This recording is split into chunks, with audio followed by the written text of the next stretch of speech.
Wala pa po kayo, maghanap po kayo ng mga kaibigan niya and support them. Tama ba? Doon kayo kumuha sa kaibigan niyo, wag mo sa iba. No? Support the business of your friends. Okay? Now, eto naman yung maganda.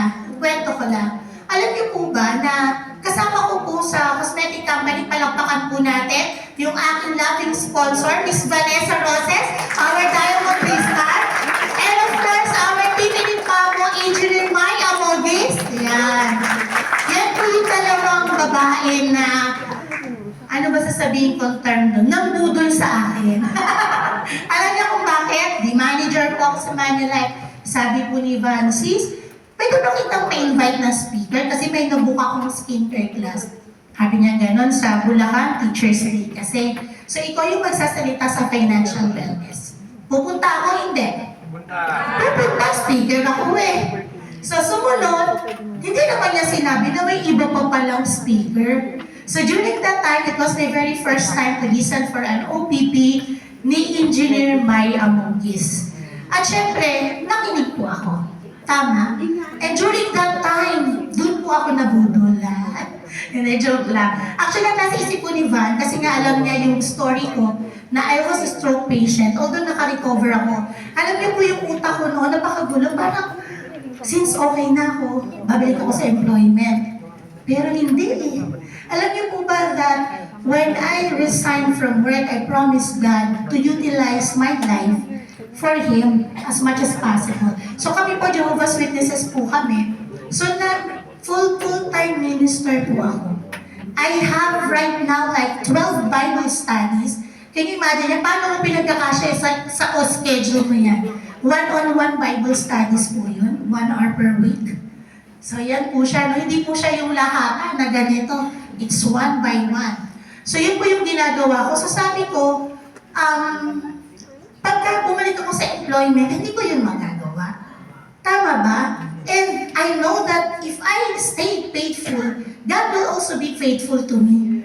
Tama? So nandun talaga yung faith ko. At saka sa totoo lang po, pag ginagawa ko yung mga ministry work ko, sobrang happiness ko po. Happiness kahit minsan, parang wala na akong pera Pero masaya ka pa din. Alam mo yung ganon?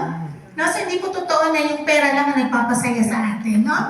Okay. So, nung narinig ko po siya, hindi alam ni Van na that time yung mother ko po ang sick.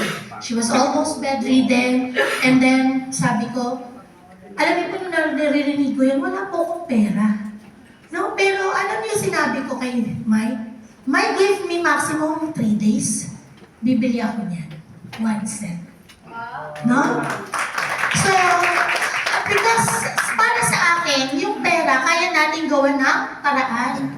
Pero yung buhay, kahit may hawak akong 1 milyon ngayon, I cannot beg off for 1 day extension. Tama? Kaya sabi ko, gagawa ko ito ng paraan kasi lahat na po ng food supplements, name it, na-try na namin yan. Ito yung bago sa tenga ko. Na parang, baka sakali, ito na. Kasi ito yung bago, baka sakali naman. And it really worked.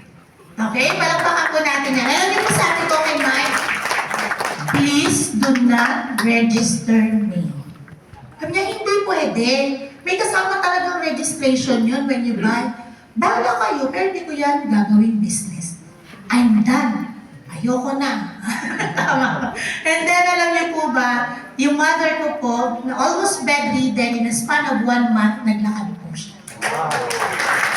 At yung paglalakad po niya yun, ang dami mong nagtanong, diba, mami, ano ginawa ko? Eh, nanay ko po, tigas ang ulo, ay magpa-opera. And then, alam niyo po ba, during that time, candidate na siya for dialysis. Ay, hindi niya magpa-dialysis. Kung hanggang saan lang daw siya abutin. Di ba grabe? Parang ang sakit naman sa anak na, ano ma, papanoorin na lang kita while you are dying on that bed. Di ba? Pero sobrang happy ko last Tuesday. Yung tagal ko na sa Riway ha. Pero first time ko pong naisama nanay ko dito sa office. Nagsama pa siya ng barkada niya, ng mga member ng diabetic club, no? And so, doon po nag-start, no? So, nag-share ako and then nakakabenta. Ginagawa ko yung business. I do this business seriously 2020 of September na po because I joined BNI and ito po yung nirepresent ko. Nagtatalo yung isip ko, Riway ba o Manulife? Anyway ba, Manulife, yung i-enroll ko sa BNI. But, buti na lang po, no, I think it's also God's sign na ang sinign up ko is Riway. No?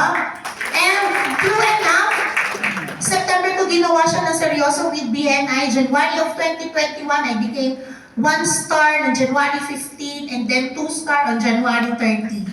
And then from time to time, every 6 months, kasama naman po ako sa recognition night, 1-star, 2-star, it doesn't matter. Naranasan ko po dito sa Riway yung tawag doon, chartered flight, yung sa Malaysia,